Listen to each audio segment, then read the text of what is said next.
Hello everyone, I'm Bedros Afeyan. Welcome to a different type of episode today.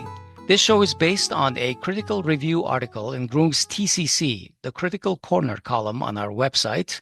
You can check it out at groong.org/TCC.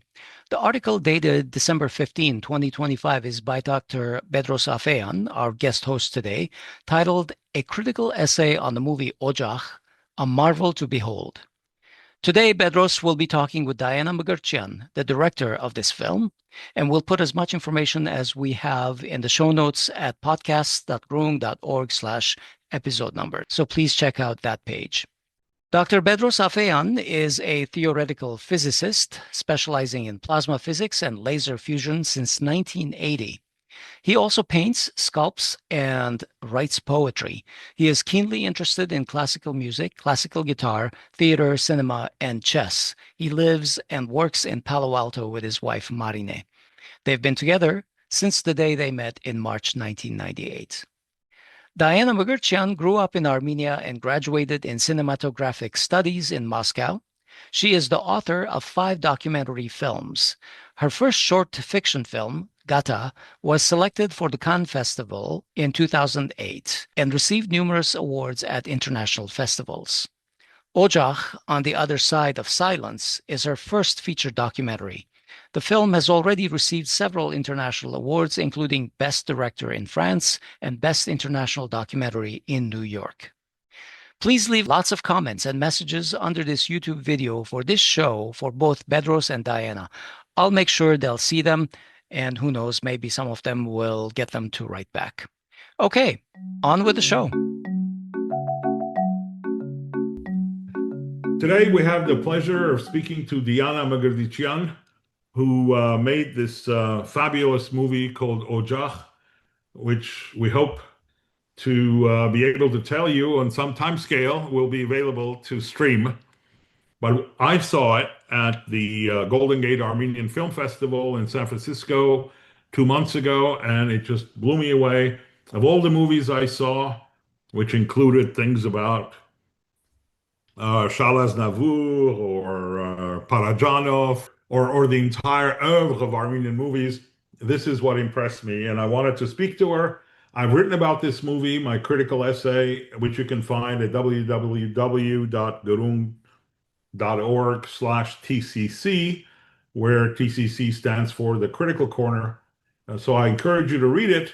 But today we're going to have the great pleasure of speaking to Diana directly and asking a lot of more in-depth questions about the movie and how it was made. Welcome, Diana. Thank you. Hello. Now, Diana, let's start by introducing the audience to you, the famous Diana Mkrtchyan. Where does she hail from? What was her education, formation, background?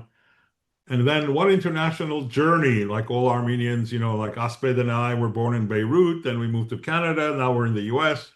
So in your case, you have Akhalkalak, Gyumri, Yerevan, Moscow, and Caen, France, where you've been for the better part of the last 2 decades. Tell us about that journey. Where does Diana Mkrtchyan come from? Okay. So first of all, thank you very much for your feedback on Ojakh. It truly means a lot to me. So who is Diana? I was born in 1978 in Akhalkalaki, an Armenian enclave in Georgia. And so it was the time of Soviet Union, and I grew up in Leninakan. It was still called Leninakan at the time. And when I was 15, we moved to Moscow because my parents were divorced and my father was living in Moscow. So my mother, after the closing of Russian-speaking universities and so on, my mother, she decided to move to Moscow because all our education was in Russian. Okay, my mother, she's Russian speaking, and she's a specialist of Russian language and literature. So she preferred to move to Moscow just to offer us the Russian education, if you want. And so we moved when I was 14 years old, 14, 15. And all my studies, high school studies, I made in Moscow. And so I put a couple of years, I put I think 10 years, maybe 15 years to, I was looking myself, in fact. So I did a lot of studies in Moscow, 3 universities, then journalism studies, political studies, and then cinema school. So in fact, it was really very personal search, so that eventually I found myself in cinema. So it was my journey, if you want, but I didn't pass from Yerevan. So it was really Akhalkalaki, Gyumri, so Limnaka, now it's Gyumri, and then Moscow. And now I'm living in France, in Normandy, in the cities in Caen, but it's in Normandy, because I fell in love with a French guy, and so during 18 years I'm living in France now. So it was my journey.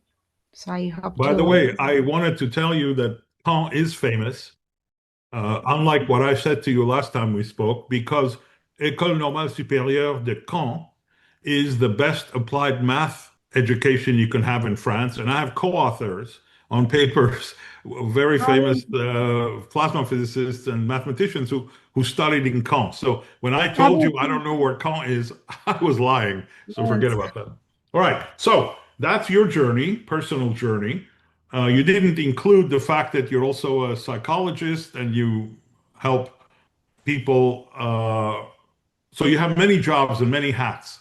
You're an Armenian teacher. You're a mother. You're a very, very multifaceted person. Yes, many lives. Right. It's resilient Armenians. You're like a cat. Okay. Now, having spoken about you, let's talk about the movie Ojakh. As everybody knows, I guess, Ojakh means hearth in Armenian.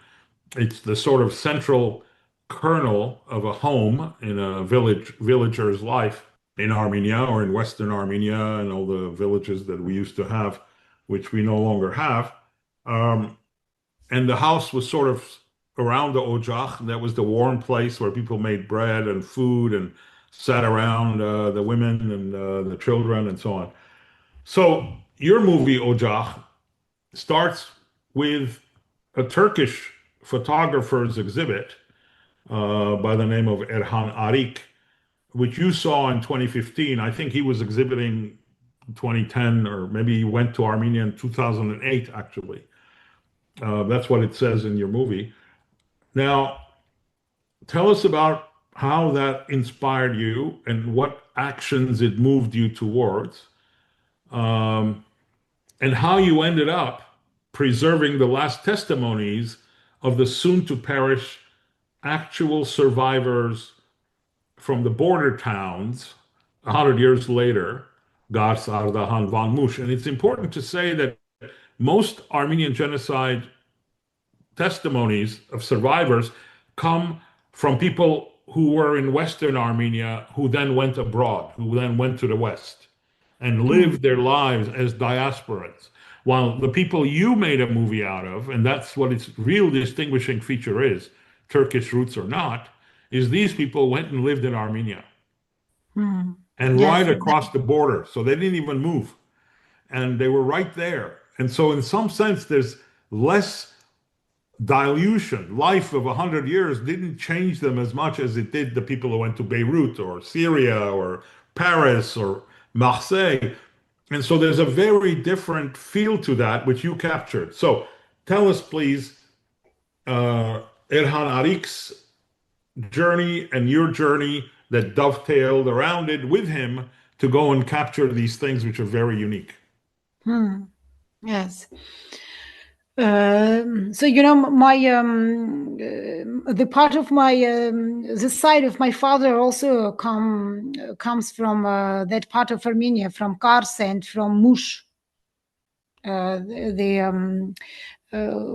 grandfather of my father also comes from there, from Kars and Mush. So I met Erhan in 2015 when I was in Nancy, and I had been invited there for an exhibition by Armand Tadevosyan, a close friend of mine, who is a painter, and who was exhibiting together with Erhan. So, and I was truly shaken, deeply touched by the photographs of Erhan, and accompanied by the stories of these people, and also by the poetic texts written by Erhan. And they were philosophical texts, texts that made me think a great deal. At the time, I was already very interested in trauma, transgenerational trauma, and then I made the studies in clinical psychology to really begin to work with this trauma, and especially trauma that remains undigested, trauma that cannot be integrated into the psychic space. So I kept asking myself, how can we begin to accept this? How can we try to integrate a trauma such as genocide? And I had my own questions, very personal ones. And when I met Erhan, when I met his photographs and also met his texts, so I really felt that I was not alone in that kind of questioning. And I remember thinking, maybe the answer is here. Maybe it's through this poetic voice that Erhan managed to integrate this experience into his inner world. And that is where we met, in that shared space. And afterwards, I went up to him and I present myself, and I asked him if he's the author of these photographs, and he says yes. And so I said, my name is Diana Mkrtchyan, I'm a filmmaker, and I think that your work needs to be translated into a cinematic language. So what do you think about? And he said, you want make a film? Yeah, I said, yes. I think that I want to really translate this information into the cinematographical language. What do you think about? And he said, okay, I agree. So that was our meeting with Erhan, first meeting with Erhan. It was like that. What do you think were the word we say in English is psychic, not psychic. So psychic trauma that he felt or might have felt that led him to do the work he did, which led to the exhibit called Horovel, which, as you know, is a name of a very famous Gomidas song of a villager screaming in a valley. Oh, well, yari, yari, yari, yari, Horovel. All the echoes that come and go and sustain the truth of that search, which is a wonderful, I don't know how this guy does it, keeps on finding good Armenian words, but that aspect of it, what do you think are the traumas as a psychologist yourself that you think Erhan was, I'm only armchair psychologist, so I'm wondering what you could say about his state and how this experience changed him. So I think that this question, maybe it will be more correct to ask to Erhan, because I really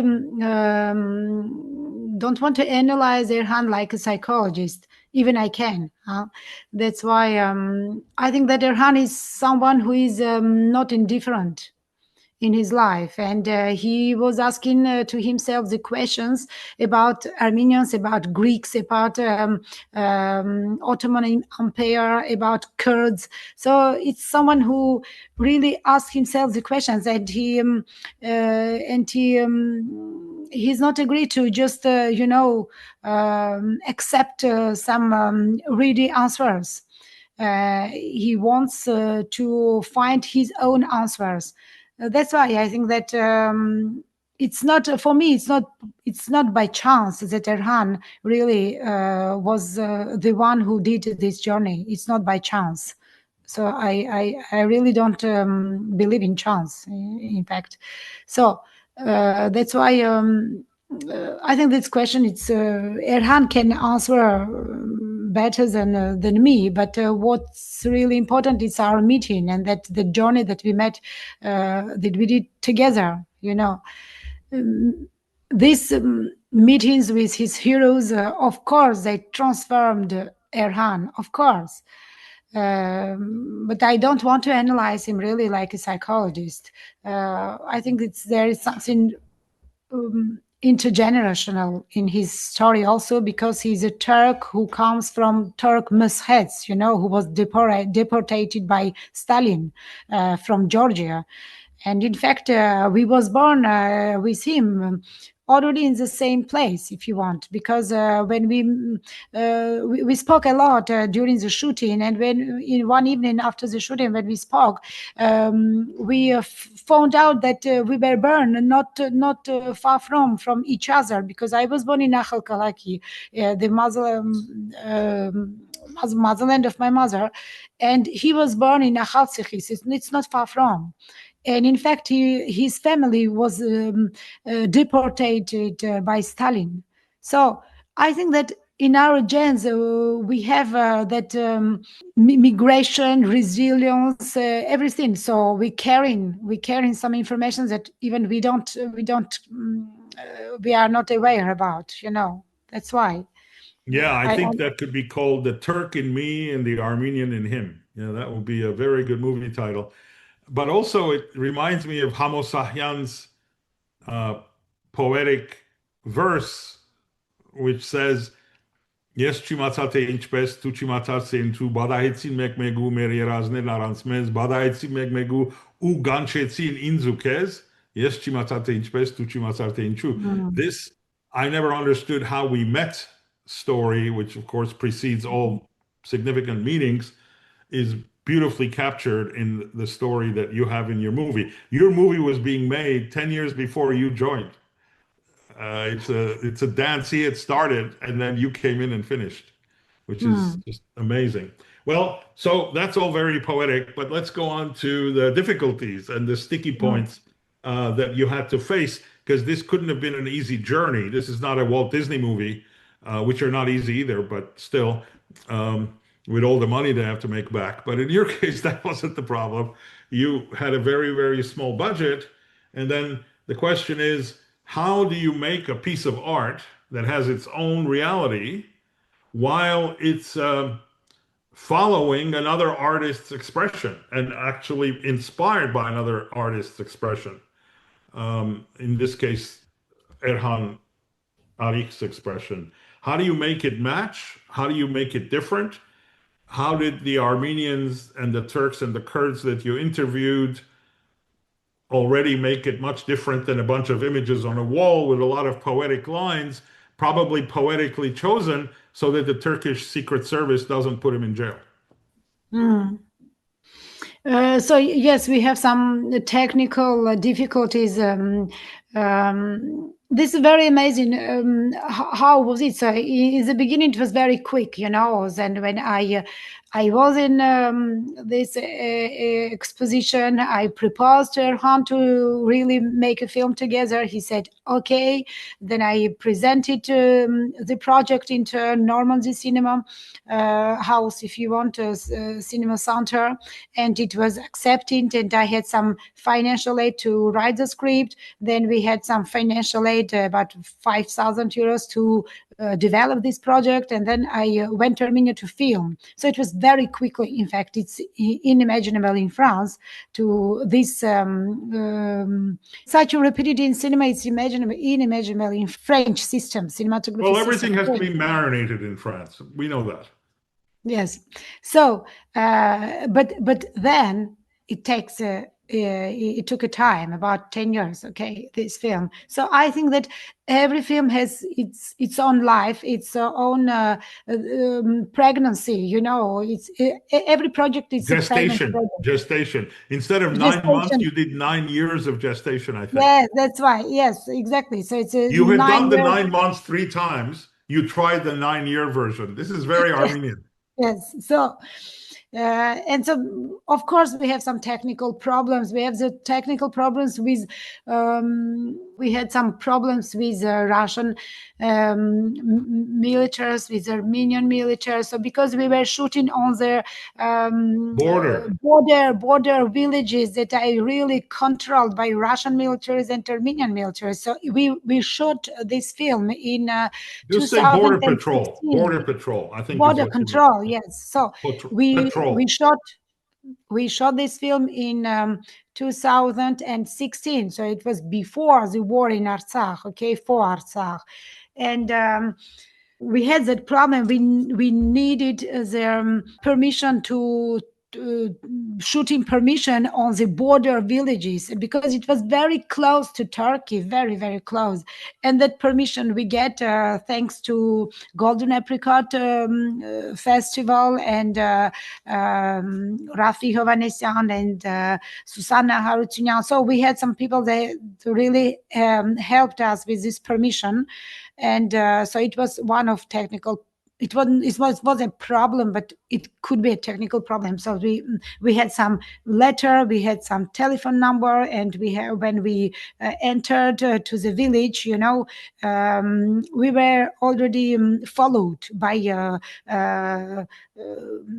white Zhiguli, that car. We were followed all the time. We were followed because really, when you come to Armenia like a tourist, you don't feel it. And so in 2016, you didn't feel it, that it was like that. But when you take the car and when you go to the border villages with your team to shoot, and really you felt that no, you are followed by militaries, you are followed by another cars that are going to stop you. And so it was like that. Anyway, you can think of it as security, Diana. Besides, you were obviously spion, Diana, so they knew what they were doing. Yes. And because I had a French passport, Erhan, he had the Turkish passport, and so we have some Armenian guys with us. So yes, maybe we were the spion also. There's an old Soviet joke that this reminds me of. A guy goes to Moscow and he sees that all the police are always 3 by 3. They're always walking around 3 at a time, and says, "What is that?"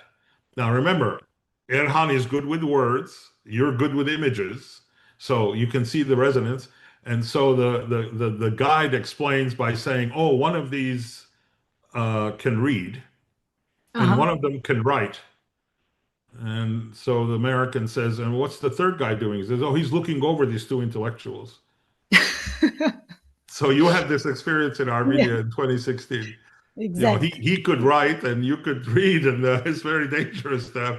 Okay, fine. So you told us about some of the difficulties, but there's also the survivors. Let's talk about, you keep saying you did this fast, but of course, the elephant in the room is that these were people who were next to being dead. They were 105, 106.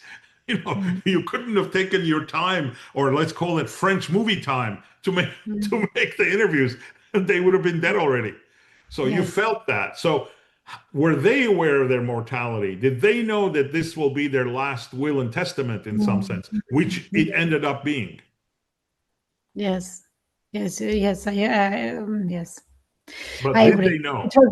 I had no time, really. I had no time because when I saw the photographs of Erhan, I really followed my intuition, if you want.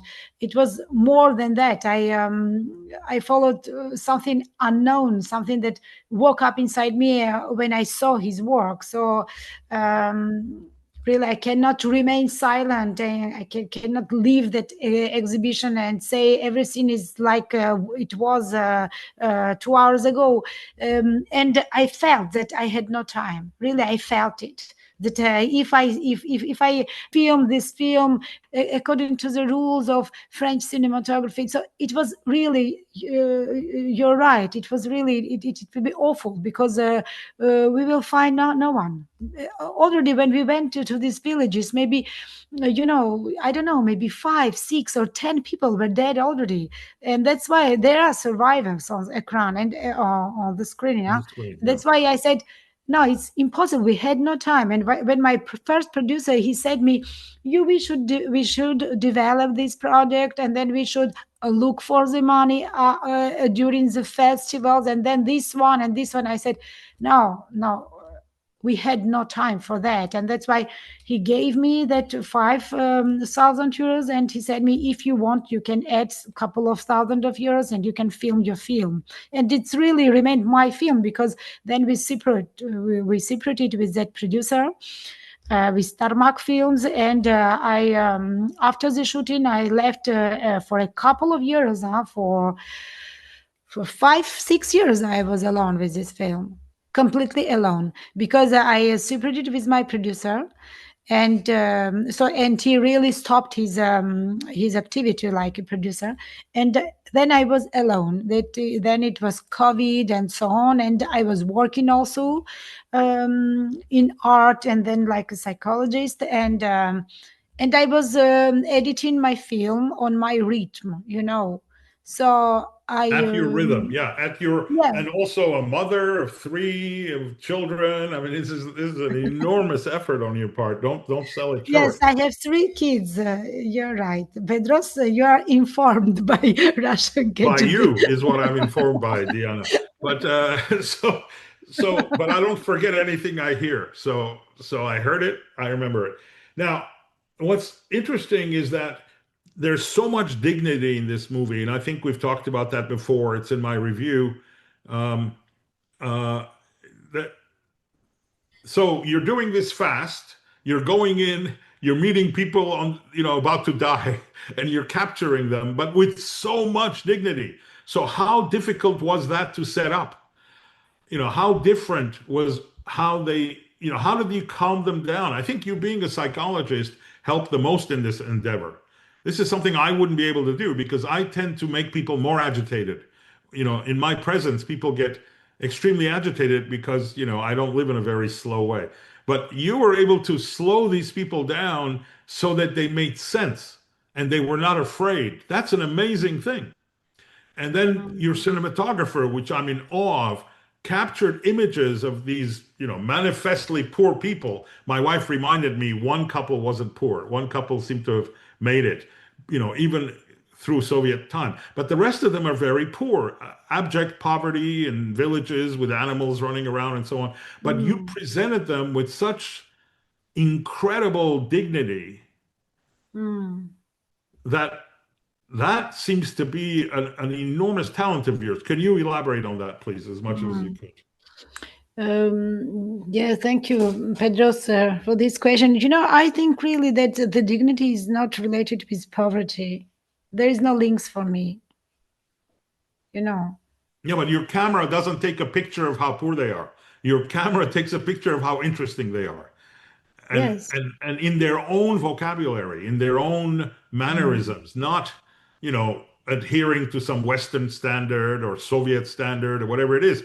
These people were just Armenian. So how did you throw away all those levels of moment and Technikagan and all this other Russian influences and show them as Armenian villagers from Ardahan and Gars and see, that's the filtering that's impressive. You go to Yerevan, every second word is Russian.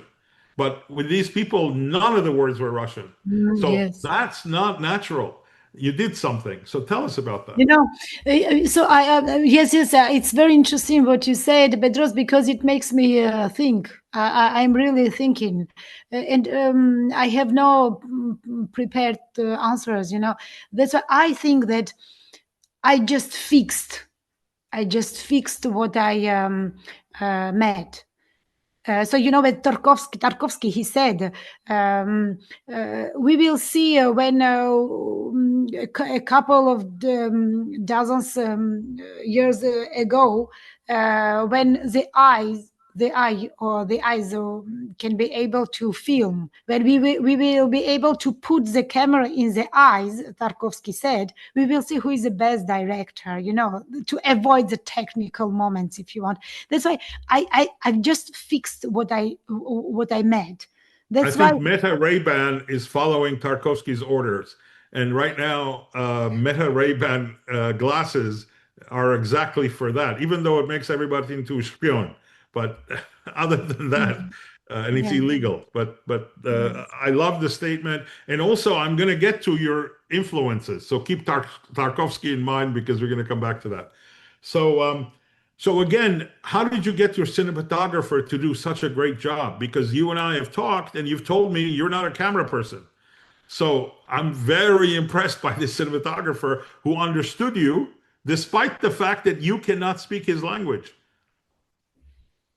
I don't need to speak his language, in I fact. agree, but how did you do it? So how did you Yes, speak so, to you know, Sarkis Kharazyan is a cameraman that I knew already, because we felt to do Gata, my first film, together, but I really couldn't pay in that epoch, and we couldn't work with Sarkis because he was already busy with another project. And so Sarkis, I know him because he's an architecture by his profession. And then just to be able in Armenia to survive economically, so he began to shoot. He began to be a cameraman. So it's 20 years ago, and he's an architecture. That's why I just, you know, when I'm composing my team for shooting, and that in that time I really make a job. But if I trust, if I believe, if I trust, yes, so then I stop to ask the questions to myself. I really put maybe 30 years to just learn to stop to control, because I have that. Yes, Yes, I agree. Look, you're making perfect sense. A good director, in America, we say a good director, 50% of a director's job is to pick the right actors and then let them do what they want. Of course, the same thing translates to the technical staff. So what's amazing, though, I think it's worth stopping and reflecting, is that there was a first framing by Erhan. So Erhan made the first structural plans or architectural plans for the way these people look in their homes. Then came your photographer, and he made his plans on top of that, which, you know, if I know this guy, I don't know the guy, but if I'm as talented as he is, I don't care what Erhan did. I'm going to do my thing. So he did his thing with the lighting he had, with the, you know, with the further aging of these people getting closer and closer to death, to falling off the flat earth that is the right of an Armenian to do, is to end their life. So, and then you took the poetic language of Erhan and restructured it through the actual communication with the victims of the genocide into yet a more poetic language, a live language, which captured their living self, even though they knew they're dying, you knew they're dying, and you only had a few dollars and a few days with all those military people running around saying, what are you doing? What are you doing? What is this? What is that? And so in that circumstance, that's what I mean by dignity. The amount of, I mean, what I just said can be the setting for comedy, right? The KGB guy could have walked in, and the Turkish guy could have walked in, and the drones could have flown by. Anything could have happened, but none of that happens. And they all talk about how much Gars or Ardahan or Van mean to them. 100 years later, the towns in which they saw their parents being slaughtered, where they watched their parents being killed. And that time makes you want to love the thing that matters. And that was their roots. By loving Ardahan or Van or Gars, they're loving their parents. because they couldn't love their parents. Their parents died, but Mm. Ardahan still exists. And what happens is that Ardahan sends one of its own sons, a man who's questioning his identity, to come over and say, hey, you know, we're still there and you're not there. And I keep asking my father what happened to you. And he says, oh, I don't know what happened to them. Like this Turkish line. I don't know. Oh, what happened to the Armenians? So who can say, you know? And then you ask them and they say, we built them a church. They left, you know? And so all the lies that are still lurking while these 100-and-something-year-olds are the real thing. And all of that is fake. Everything Turkish is fake because it has to cover this. It has to lie about this. While in your movie, there's only reality. The Turkish reality, which is totally fake, and the Armenian reality, which the Soviets were not able to destroy, which they tried.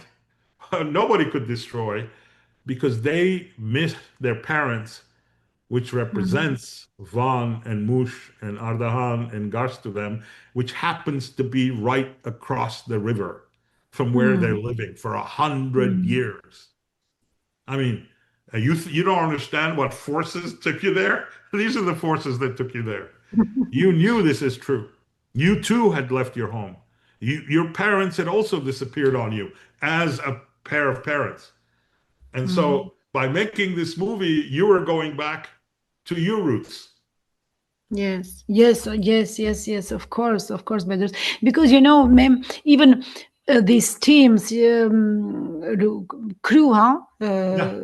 Yes. Cinema And crew, yeah. the cinema crew, you know, we were just five person. So Erhan, Sarkis, Harut is a sound engineer, then me, and Sibel and our translator. So we went, yes, set person. But there was something more than us, you know, something more, something that ce que nous dépassait en fait. Comment dire?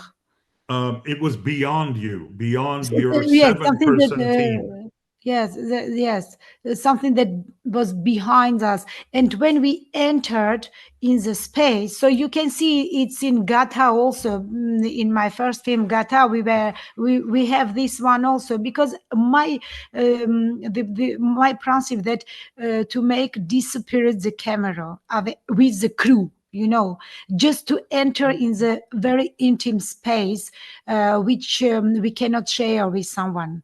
And that's one, when you come, even we were five, we were six, but we managed, I think that we managed to disappear in this space. And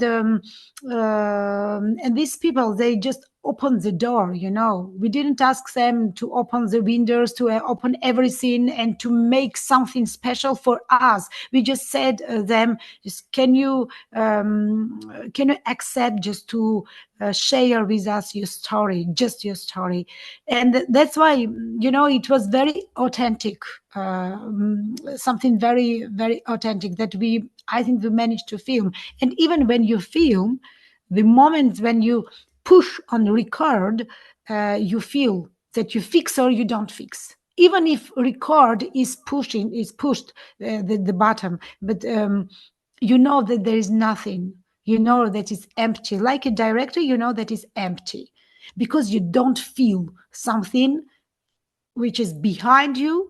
And when you are fixing the image, you know, but when you have something that's behind you, you feel it, and you know that it will be okay, even if there are some technical problems on the image and all the sound. You fix something very real and you feel it. That's why we didn't make, you know, one, two, three, four times. There's no one who really plays in this film. They just live their life and then they share 1 hour, 2 hours with us. That's all. They Well, don't not play. everybody can put people at ease. Diana, if you were not a psychologist, I don't think this would have worked. I was not a psychologist in 2016. Yes, Pedro. you were. You just didn't have a degree yet. Yes, I had no French diploma, of course. I was a physicist when I was 13. So I can't escape it. So you can't escape it either. And what's amazing is I mean, again, the repetition is just enormous in this thing, right? This is a Ferris wheel of truth, right? It doesn't go away. This is very, very bad for Turks. Like nothing goes away. You know, in mathematics, this is called Poincaré recurrence, that things will always repeat themselves. Um, so maybe why the French are smart enough to say plus ça change, plus ça reste le même, is that or Erhan had already been there. He had to calm them down. He had to frame them. He had to photograph them. He had to tell them about Ardahan. And then you should have done it earlier, but didn't know about it. 8 years later, you know, or 6 years later, come back. So they meet Erhan again. Yes. He can put them at ease. 5 years later, 5 years later, we came back with 5 years later, you can put them at ease in a different way. Now they can speak, which they couldn't do before. And of course, there's a ruse in your movie that we should bring up. The ruse is you're pretending that you're introducing him to Erhan, which of course is not true at all. They know Erhan. So the whole, which is what is the secret in your movie, which we haven't talked about before, which is you said I wrote the screenplay. If you listen to you, you go, what screenplay? You keep saying everything is natural, but it isn't, of course. The screenplay is how you're going to bring Erhan back to a place and introduce them to those people now on camera. And they're going to have the same kind of dynamic interaction which you wrote, not Erhan, which is you wondering whether meeting a Turk is going to trigger them. You wondering whether he's going to be able to bring up that he's from Ardahan and so on. That's all fake and it's all you. But it gives the magic in the movie that makes those people focus on that as opposed to focusing on pity me, look what shit I went through in my life. That's the genius of how you turn it into a story, which keeps the camera on their positive aspects and not on the poverty and not on the trauma of the genocide, but how people went through it. And the fact that a Turk is in the room already says they've gone through it. They're sitting down with a Turk and discussing it, something Armenia is still waiting to do the right way, the non on their knees eating the grovel in front of them way, but the dignified way where the Turk listens to the Armenian and acknowledges what the Armenian has to say and you film it. That dignity is all you. That's not in Orhan's Horovel, and it's not in those poor villagers. It's what you wanted. It's your wish that this be reality in the future that's in your movie. Yes. I couldn't do this one without Erhan, these people. I understand what you said, but I think that we are never really alone. And if we manage to do something, it's because someone did something before us, you know. I really think like that, Bedros. That's why I was there in that moment, and I remember that feeling that I had when I heard his this text, poetical text, and it was before me, if you want. You know, I really followed my intuition, and I really felt something not comfortable inside of me. It was something that you know, unresolved, yes, non-digested, and something that really questioned me. And really, it's like you you swallow something that began to eat you from your within you. Yes, within you. So really, I don't make the films because I'm going well, if you want. Really, yes. Art is not. I used to sculpt when I was a boy, and they always had, you know, faces which had, you know, strong emotions on them. And my mom would say, "Who is it?" I'd say, "Churchill, Mom." And then it was not Churchill.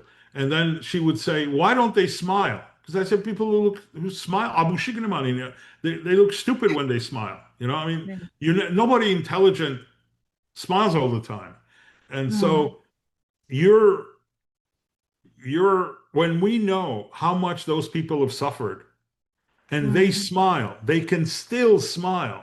Yes. It just shows the enormity of the human spirit being captured by mistake, by a set of mistakes. You know, you have to go to North Sea and you have to find just enough money to have a few days to film, and all the spy agencies have to let you lurk around villages at the border with cameras going around. They go, hey, wait a minute. And yet, what's preserved is the coffee, the tas, demi-tasse, the cup of coffee they serve you, the sweet things that are on the table. And it's just enormous. And at the end of the movie, you write down this person died at this date and this person died at that date because you waited 9 years. You needed the 9-year gestation experiment. So you did that. And they were all gone. And all that was left was this film. Yes. You know, it's just incredible, which is why I want people to see this movie. We have to find a way to get it so that they can stream it and make it part of every educational establishment that's Armenian should show this movie for their kids so that they know that even in Soviet Armenia, people grew up with this memory. The narrative of the current government, Diana, as you know, is that this is given to them by MI5 and Deuxième Bureau and these scumbags, is that this is a diasporan Armenian narrative, the genocide. There was no genocide, and only people like Asper or me who grew up in Beirut talk about it. Well, you went and made bullshit out of this argument by showing only Hayastansi Armenians who are talking about it, who are just across the village. And the Turk is questioning them, not you. I mean, this is just, you're a political scientist. You just don't know it. Okay? Because you won the political science argument that no CIA, MI5, Deuxième Bureau, Mossad agent can erase, which they're trying to erase, which is that this is bullshit. There's no genocide. Turks are the loveliest people on earth, and Armenians in the diaspora are stupid. Except you showed that Armenians in Armenia live this, right? Yes, yes, exact. And it's a story that they tell to each generation. You know, the grandfather told to his son, the son told to his to his Grandson. son. You Okay, know, I want you to jump. We're going to jump. I'm going to go against. I have questions, but I want to jump. Please jump right now to the Golden Apricot Movie Festival and tell the story of how those grandchildren and great-grandchildren who don't go to Yerevan all went to Yerevan to see your movie. Please tell that story. really. So the movie was selected for the Golden Apricot Film International Film Festival this year, 2025, and I went there to present the film.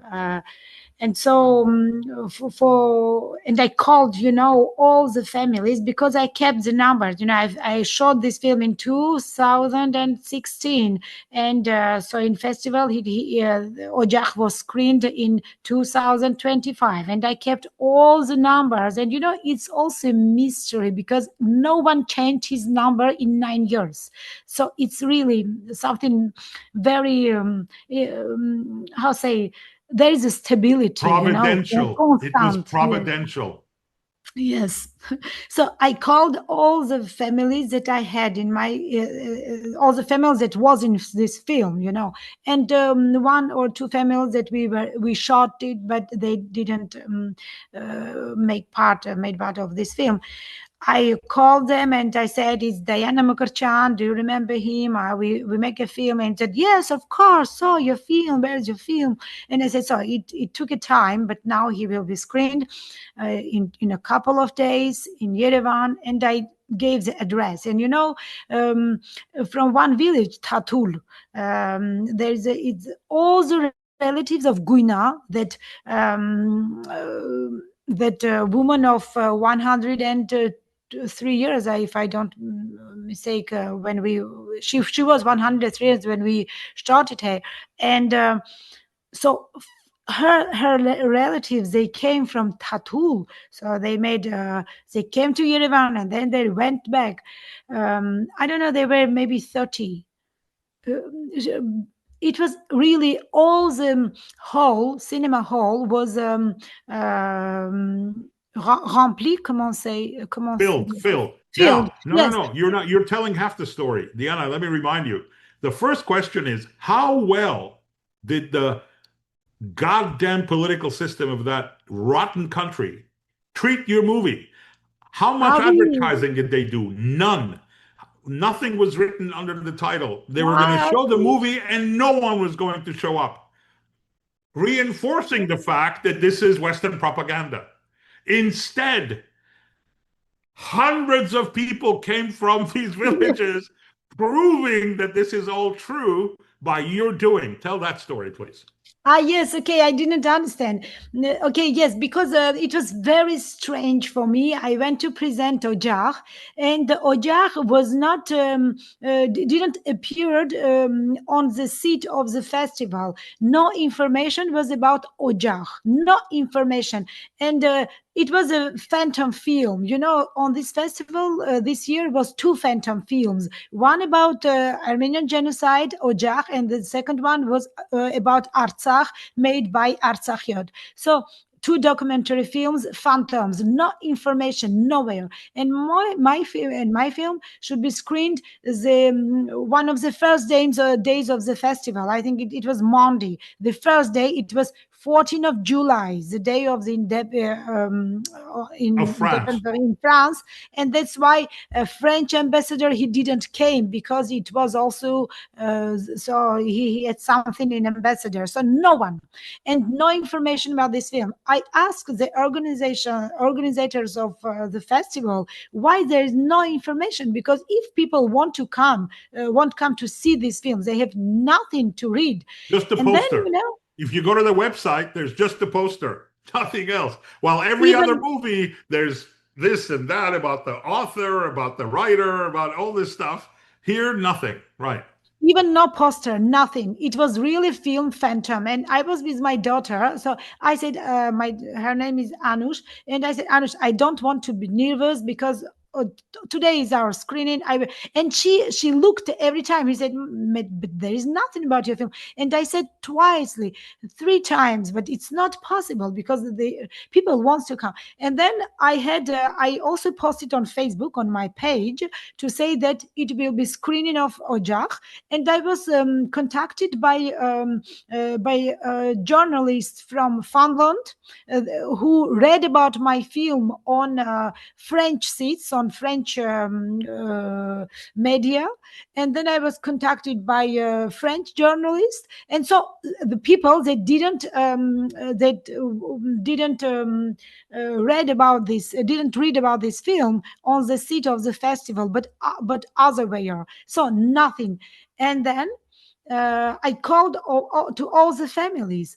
And I think that if I didn't call to all these families, and if I didn't posted information about the film on my Facebook page, so maybe in that hall I will be alone, because no one knows about it, really. And Well, so let's stop for a second. So let's look at this from an Armenian point of view. it's All awful. these It's people awful. let you into their homes. They let your crew into their homes.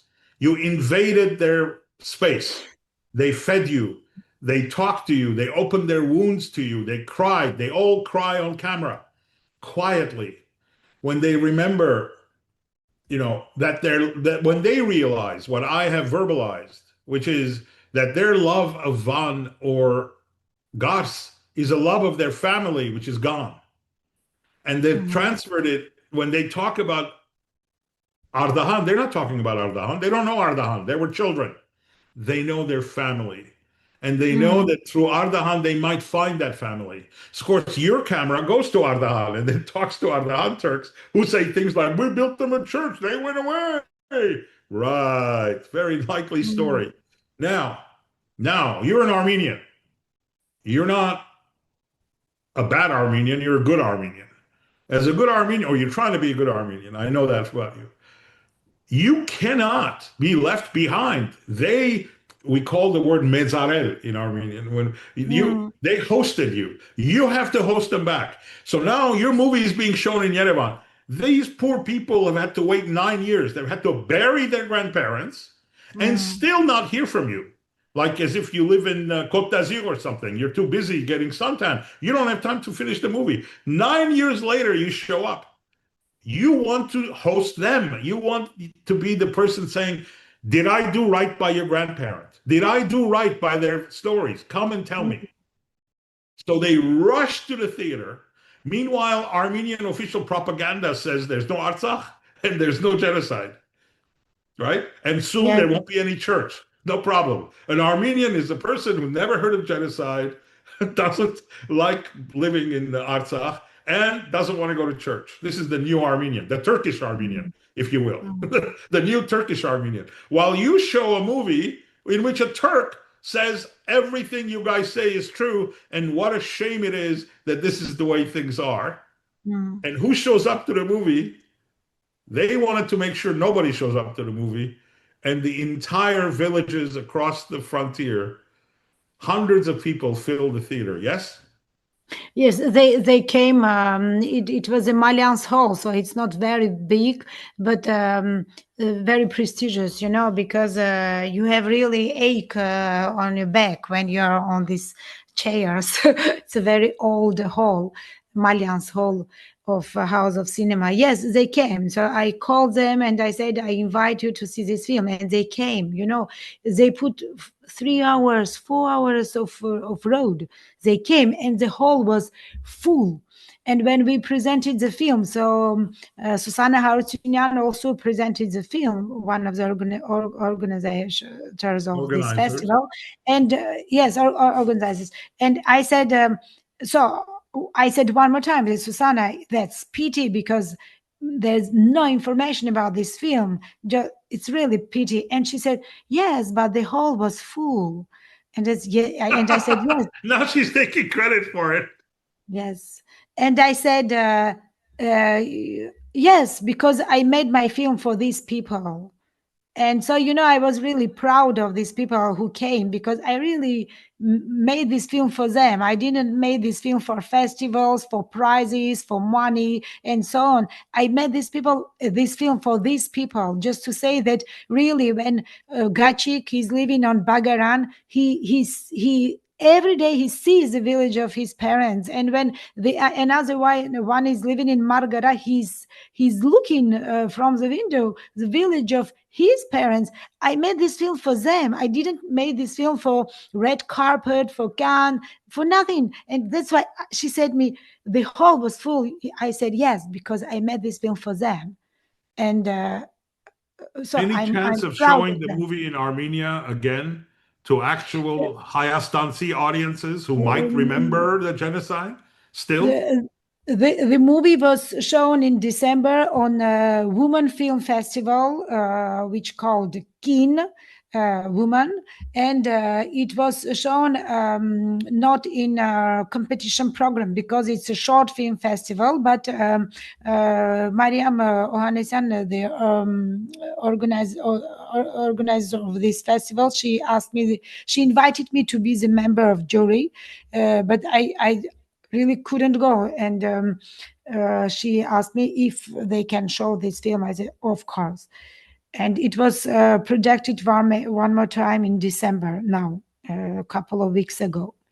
But this time I was shocked in Armenia. I was shocked because I didn't go to Armenia after the war, and I was really shocked because in Yerevan, the first day we came, it was a I don't know, couple of hundreds of policemen in the streets. And I said, what happened? I didn't understand, but I was with my daughter. I thought that something happened, something bad, you know. And I said, Anush, we are not going to stay here. I don't know what's happened. It's too much police. And, you know, the next day, I just learned that it was a manifestation of Artsakh, of refugees. And I said, this is Armenia of today. There may be, I don't know, 5 times more policemen that manifestators, and I was shocked by that. And also I was shocked when I learned that the Museum of Carpets, Armenian carpets of Artsakh, didn't find the place to exhibit the carpets in Armenia, in Yerevan. And the director of this museum here, he should, I don't know, keep these carpets, Armenian carpets from of 16th century, 17th century, that survivors. He should keep them in some, in some rooms not adapted for that carpets. And in France, I organized the exhibition, and I printed, I just printed the photos of these carpets, because I adore the applied art, carpets, manuscripts, and so on, Armenian. And so I printed these photos, and I organized here in the church, in the center of this city, Kong, the exhibition of Armenian carpets and carpets from Artsakh. And I told all the day from 10 o'clock until the evening, I told to French the history of Armenian carpets, this, this cryptid message of Armenian carpets. And I told the story of Museum of Artsakh of Shushi. And of the director. Then I filmed that one, and I sent to the director of this museum just to show him that I just printed. It was, how to say, I ought to do it. No one You felt asked me. compelled to do it. Diana, what you're describing, this is the same problem the stupid communists had, the Soviets had. They had to dislike Russian literature from the 19th century because they didn't want to have any relationship to Tsarist Russia. And so they had to start disliking all the authors from their whole rich literature to cover up the fact that there's nothing before Soviet time, that the Soviets, re-educated everyone, blah, blah, blah, blah, blah. So this same disease is being, you're telling us, repeated in Armenia, where in order to deny the existence of Artsakh, they cannot acknowledge the existence of 1,000-year-old artifacts from Artsakh. That pretty soon, General Bakramian, who won the war in the Second World War, will have to be forgotten because he comes from Artsakh. So this absurdity, this Soviet-style absurdity in a people who think they're now Western and not Soviet and whatever, they're repeating Soviet technology of denying the truth as if it's in their hands to deny the truth. Meanwhile, your movie captures the truth. All movies about Artsakh capture the truth and make it impossible to argue Artsakh doesn't exist, or that Armenians were never Christian, or that Armenians were never rug makers, and Armenians are just ready to serve Turkey today, or Israel, or whatever else needs to be done, whatever airports needs to be built, so that Israel can attack Iran. And if Armenians are there, we get rid of the Armenians, no problem.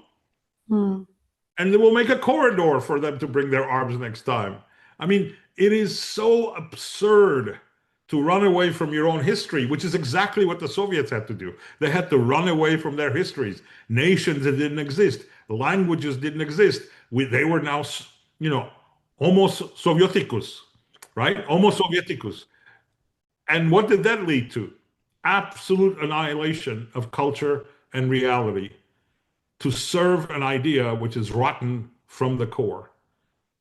So why are Nigol Pazhinians of the world running this world? That's the real question. They should look at the wisdom and beauty of these old men in their little homes, dreaming of their childhood, dreaming of their parents, the return to their homes as real, while these people sit in cafes in Yerevan and say, if Artsakh is just a problem, we don't want to hear about Artsakh. The genocide just pushes us back. There was no genocide. Christianity, who needs Christianity? We're modern men. I mean, the absurdity of this is tragic. And you were not made a victim because you could rely on those people to drive 4 hours to come to Yerevan to fill the theaters so that they couldn't say, nobody's interested in these stories about genocide. Don't make movies about genocide. What are you supposed to make movies about? Women who go to Arabic countries as prostitutes? I mean, what is an Armenian movie that's modern? You know, if not these people, if not the tie we have to these people. Well, anyway, I would like you to tell us about the other movies you've made in the few minutes we have left, your previous movies and future plans. Mostly get us to this Qarabağ footage that you have. We know your style of movie making now. You take the pictures, and then 10 years later, you turn it into a movie. So you're doing that with Qarabağ. So they cannot deny it. So you did it again. You saved Qarabağ footage, but there's no more Qarabağ. So I don't know what you're going to do next. Mars or something? I don't know. So what financing is needed to make your Qarabağ movie? To move you a little faster. Yes, you, how say, spoiled? No, it's not a spoiled. I'm looking for the word. Say it in When you French. say something that is not known yet. Oh, the secret. I'm giving away your secret. No, I'm trying to get It's you not people a secret. It's not a secret. I say it's not. I don't remember. I'm not bursting your bubble. I'm not bursting your bubble. I don't accept that. Even though I have the power to do it, I'm claiming I didn't do it. The question I have is, can people help the cause of Diana Mkrtchyan, who's this savant who can go somewhere like a firefighter, come down, take the pictures, leave, the place burns up. You've already done it once in the villages. Now you're doing it again in Qarabağ. Okay. No, I want to share with you because I really didn't tell about it. But first of all, I want to say that the director of that Shushi carpets, Shushi Rugs Museum is a Vardan Asatryan. I lost his name, Vardan Asatryan. It's a great man because the work he made is huge about to preserve Armenian rugs, and today he has no place. It's so I don't know. It's something that it's very painful. It's very painful, our history. I'm sure that Mr. Aliyev will call it Albanian Christian rugs soon. Of course, we know about it. That story. All these carpets, he managed to the part of these carpets he managed to bring to Yerevan, and now they are nowhere. You understand? Genocide. We don't need Turkish to genocide ourselves. That's what I want to say, you Bedros. We don't need Aliyev to genocide ourselves. We just we have Pashinyan. We don't need someone to be genocide.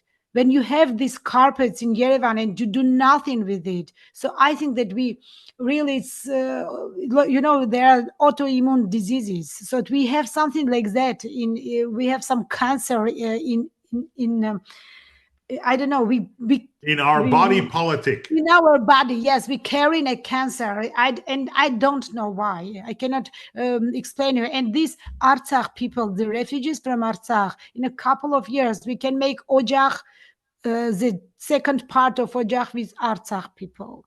That's the problem. That's the problem. What I made when Artsakh was in blockade, I decided to record some testimonies, and so I contacted some people in Artsakh, in Martuni, in Shushi, Stepanakert, and so I have some technical support of one guy who helped me with Ojakh also, and I just was speaking with them during this genocide. I want to say this blockade of 9 months, and I called them by WhatsApp, and I was just recording our conversations and screen recording also by WhatsApp. And then I have some Russian raw material, couple of hours, 4 heroes, but maybe I will make the film just about one woman. I didn't decide because I'm working also, and you cannot live on cinema, unfortunately. Or you are going to make the cinema you are not proud of, or so you should choose which kind of cinema you are going to make. So maybe I hope I I will know have the the raw time. materials. Everything is fine. Diana, the question is, how can conscientious Armenians who cannot win the argument about the old genocide because the Pajinian heresy, the gang of thieves and liars that is their ilk, has that sewn up for now. They haven't gotten around to saying that Artsakh doesn't exist yet because the Artsakh are around, so you still have 20 years while there's going to be personal testimonies that you could collect as you have. Mm-hmm. During that time, how can conscientious Western Armenians with money, with resources, with ideas, with enthusiasm help in propagating that story and the story about the rugs, which is another slam dunk Diana style proof that it's all true, because you're not saying it, but what you mean by the secret code is the crosses, the symbolism of Christianity that they put into these rugs, which does not allow people in Iran or Azerbaijan or Turkey to claim that these are Turkish products, because they're fully Christian symbolisms in them, and Armenian symbolisms, the letters and this and that, right? It's not only the crosses, it's also the eagles, the symbol of resurrection. It's dragons. Also, if you see the form of the dragons, it's a letter T in Armenian, senior. So there are many scripted messages in Armenian rugs. I really dream to make a documentary film about Armenian rugs. And I am I don't know if I can do it because it will take a time, the financial support. I really dream to make a film about the rugs, and but for Artsakh film about the time of blockade. Yes, if someone want to help me, they can just write me on my Facebook page. It's Diana Mkrtchyan. It's not difficult to find me because I really don't sure that that we will have the how say faire la queue, que les gens vont faire la queue pour aider. There won't be a long line of people Yes, lined I up to don't. help you. Well, I'm going to prove you wrong. Go on Facebook and direct message. Here's my advice to you, whoever you are listening to Aspe Bedrosyan's Empire Gurung podcasts, and try to help Diana Mkrtchyan. That's all I ask of you for this new year. Show her wrong. Show that you will deluge her inbox with help promised to bring this to fruition so that we can preserve Artsakh, which we can't preserve now. This is a film about it will be the film about one woman, Artsakh woman, who is living in Martuni. Her name is Anna, and I called her, and every day she told me how was it. She said, today I didn't manage to buy a bread because there is no bread, but I was waiting 6 hours. I didn't have a bread. There is no coffee. There was nothing. But also in these conversations you will see that the dignity you mentioned for Yes, I did. Ojakh is the same. It's the same. And then she was a florist. She was Florist. florist, yes, and she is selling the flowers. And it's very interesting, her story, because she was working for the years and years like a florist. And she said, then when people they opened the door of my shop, I knew they are going buy the flowers for whom. Is it for the marriage, or is it because they lost the soldier? I knew. And when the people came to buy the flowers, they used to tell her, their stories, their lives. And then you discover that life, and someone is coming to take to buy the flowers for the marriage, and the second one because his son was killed on the border, and so on and so on. And it's very interesting because it will be really very simple documentary film, very simple. And that's why I don't want to really have something with producer, because this is a factory, producer company.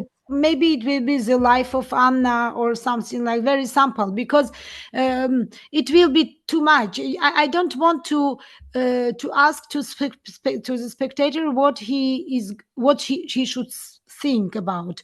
He should just share that life with Anna, and then the ideas will come. Of course, it's a second genocide, of course, but I think that we shouldn't say we shouldn't give the ideas. We should really trust to the intelligence of the people who are going to watch this film, and to make their own conclusions. I don't like really put the answers on the mouths. So we are fed up by that with Soviet time, and now also fed up. So we should trust people because they have their intellectual potential to think and to analyze and to Second make Coming is a Christian reference, Diana. It's not telling him anything. Second Coming, that was the joke. All right. So I think that does it. You have now the way to help Anna make movies, and Diana has inspired you.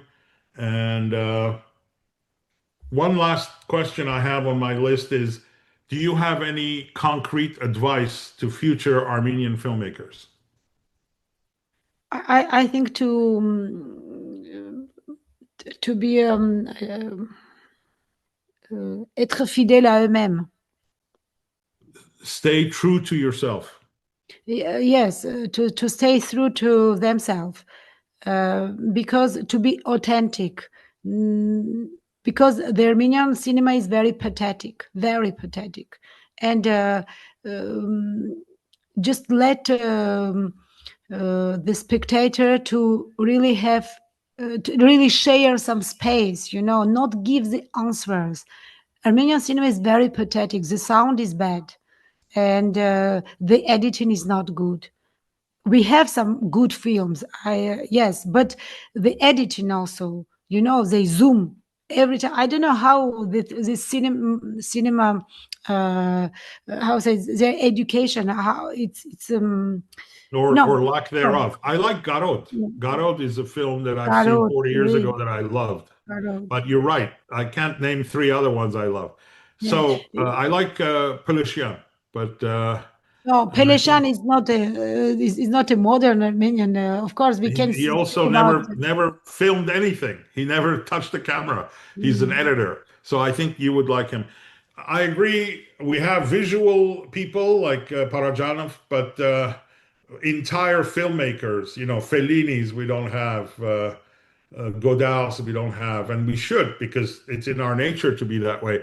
I want to leave you. We spoke about Russians a lot. Let me give you a story I learned from Gergiev directly in Switzerland at the Verbier Music Festival in 2018. So I don't know if you know, but Gergiev, who's one of the greatest conductors that Russia has ever produced, was first the conductor of the Armenian Philharmonic Orchestra. That was his first major job in 1985. So they told him to go there. He said, "Why should I go there? Why am I going to go to a little country, at the edge of?" He's a Chechen guy, but the Moscow, handlers that he had told him, "No, you have to go to Armenia, because if you can handle that orchestra, you'll be able to handle any orchestra." And he said to me directly, the triangle player thought that he's the concertmaster and he should be giving me advice. The drummer thought that he knows more about Tchaikovsky than I do. So it's what we call herding cats in Armenian. In English, dealing with Armenians is like herding cats.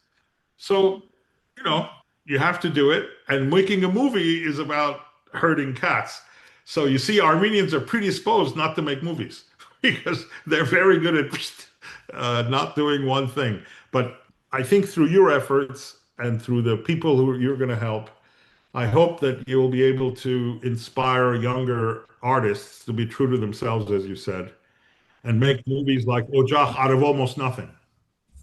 I don't know. We can hope, yes. But they should also just watch another films, watch another authors, another directors, and other films, just to have that what we call in French culture générale, just The to general be just culture. about May I general suggest culture. that you make a list of movies and directors that you like? And Asmed will include that in the show notes. And your young audience here might be able to try to see those movies. I don't see that they are going to watch, but I can. My favorite Armenian film is Ashnan Aref of Bagrat Hovanesyan. I adore this film. It's the first one that come, but it's Armenian film, okay? But I think that you are speaking about the world cinema. I can make the list if you wish. Yes, 10 Please, films. please. I 10, think 10 it would be films. a permanent record. You and I have talked about it, but I think the general audience needs to know. And you just said you want them to have general education. So help them, guide them through this process. And they can contact you by direct messaging you on Facebook and asking you more specific questions if they want. Yes, it's possible. Askoldov, also, Komissarov, Askoldov. Yes, because some films comes like that. Yes, yes. Uh, The color of pomegranates. yes, The Mirror of Tarkovsky. I like also Komissar Askoldov, Parajanov also. Then yes, they're I'm living in France, and here we are what we say gâté by a Spoiled. really You're good, spoiled. spoiled really by a good Yes, films. it's amazing. People read, people go to movies. I mean, it's just incredible. People Yes, get brown fingers by smoking cigarettes. It's a great place. it exists. Yes, so All right. exists. Well, we have to let it go there. Thank you very much for your time, Diana. I know it's Thank very you. late for you, and it was a pleasure talking with you. Thank you.